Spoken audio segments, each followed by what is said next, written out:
Hello friends, কেমন আছো সবাই? আশা করি সবাই ভালো আছো। আবারও আমি চলে এসেছি এই গভর্নমেন্ট জব অ্যালার্ট ইউটিউব চ্যানেলে।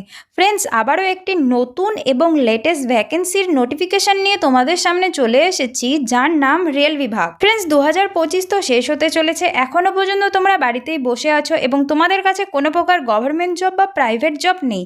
তাহলে আজকের ভিডিওটি তোমাদের জন্য লাভনীয় হতে চলেছে, কারণ ভারত সরকারের তরফ থেকে একদম নতুন নোটিফিকেশান বেরিয়েছে যে 82,000 পদের জন্য কর্মী নিয়োগ করা হবে।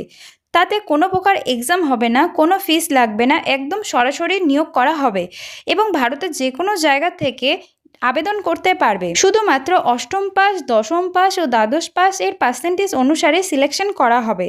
যদি তোমরা এই বিজ্ঞপ্তিটিতে আবেদন করতে চাও তাহলে অবশ্যই ফর্ম ফিল আপ করতে পারো। তো ফ্রেন্ডস, তোমরা ফর্ম ফিল আপ কীভাবে করবে, তাতে পদ কত রয়েছে, স্যালারি কত রয়েছে, বয়সের সময়সীমা কত, A to Z তথ্য আমি এই ভিডিওর মাধ্যমে তোমাদের সামনে প্রোভাইড করব। তাহলে সময় নষ্ট না করে সোজাসুজি নোটিফিকেশনের দিকে চলে যাই এবং ভিডিওটি তোমাদের শুরু থেকে শেষ পর্যন্ত দেখতে হবে।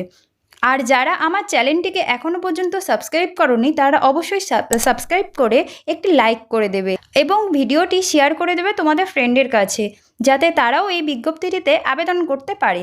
তাহলে চলো সময় নষ্ট না করে সোজাসুজি নোটিফিকেশানের দিকে চলে যাই। তো ফ্রেন্ডস, আমরা অফিসিয়ালি নোটিফিকেশানে চলে এসেছি। তো তোমরা দেখতে পাচ্ছ রেল বিভাগ 2025। তো আমরা এখানে এটাই আলোচনা করব যে পদ কত রয়েছে, বয়সের সময়সীমা কত, বেতন কত রয়েছে এবং শেষ তারিখ কত রয়েছে, এসব সম্বন্ধে। তাহলে চলো শুরু করা যাক। শুরু করার আগে তোমাদের কাছে আমার একটি রিকোয়েস্ট রয়েছে, যারা আমার চ্যানেলটিকে এখনও পর্যন্ত সাবস্ক্রাইব করনি তারা অবশ্যই আমার চ্যানেলটিকে সাবস্ক্রাইব করে দেবে এবং একটি লাইক করে দেবে, যাতে এরকম নতুন নতুন ভিডিও আমি তোমাদের সামনে সবার প্রথমে নিয়ে আসতে পারি। তাহলে চলো সময় নষ্ট না করে ভিডিওটি শুরু করা যাক। রেলওয়েতে নিয়োগ 2025। এখানে মহিলা পুরুষ উভয়ের জন্য একটি বড় নিয়োগ চলছে। বেতন রয়েছে 32,000 প্রতি মাসে। যোগ্যতা রয়েছে অষ্টম পাস, দশম পাস ও দ্বাদশ পাস। পদের সংখ্যা রয়েছে 82,000। নির্বাচন প্রক্রিয়া: সারা ভারত থেকে মহিলা পুরুষ প্রার্থীদের তাদের অষ্টম, দশম ও দ্বাদশ শ্রেণীর পার্সেন্টেজ ভিত্তিতে আবেদন করতে পারবে। বিভিন্ন পদের জন্য বিভিন্ন নির্বাচন প্রক্রিয়া নির্ধারিত হয়। রেলওয়েতে নিয়োগ 2025।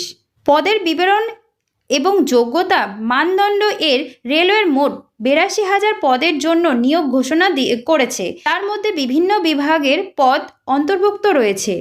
এই পদগুলির নিচে বিবরণ দেওয়া হলো। পদের নাম, পদের সংখ্যা, যোগ্যতা, নির্বাচন প্রক্রিয়া। প্রথমে পদের নাম রয়েছে স্টেশন মাস্টার। পদ রয়েছে 20,000। স্নাতক শতাংশ মানে পার্সেন্টেজ আর CBT পরীক্ষা। দ্বিতীয় রয়েছে গার্ড, 18,000 পদ, দ্বাদশ পাস পার্সেন্টেজ এবং CBT পরীক্ষা। লোকো পাইলট, 25,000 পদ, দশম পাস এবং তার সাথে ITI ডিপ্লোমা করতে হবে।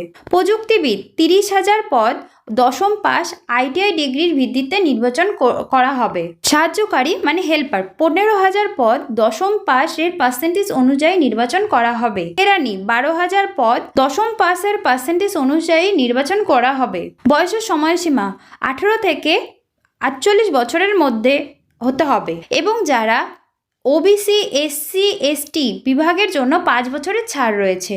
রেলওয়ে নিয়োগ 2025-এর আবেদন প্রক্রিয়া। রেলওয়ে নিয়োগ 2025-এর আবেদন প্রক্রিয়া। ফ্রি আবেদন অনলাইন ও অফলাইন উভয়ই করা হবে। অনলাইনে আবেদন করুন। Station master, guard, loco pilot, প্রযুক্তিবিদ ও ক্লার্ক। আবেদন ফিস: কোনো ফিস লাগছে না, সকলের জন্য একদম বিনামূল্যে। আবেদনের তারিখ ও গুরুত্বপূর্ণ নথি। আবেদনের তারিখ ও গুরুত্বপূর্ণ তথ্য: আবেদন 1 মাস পর্যন্ত খোলা থাকবে। ভিত্তিতে শীঘ্রই রেলওয়ে নিয়োগ বোর্ডে RRB অফিসিয়াল ওয়েবসাইটে প্রকাশিত হবে। আরও বিস্তারিত জানার জন্য RRB এর অফিসিয়ালি ওয়েবসাইটে দেখুন। ফ্রেন্ডস, আজকের ভিডিওটি এটুকুই থাকলো। যাদের যাদের বুঝতে অসুবিধা হয়েছে তারা অবশ্যই আমাকে কমেন্ট করতে পারো, তো আমি হেল্প করে দেব। তো চলো আজকের মতো টাটা। সবাই ভালো থাকবে, সুস্থ থাকবে।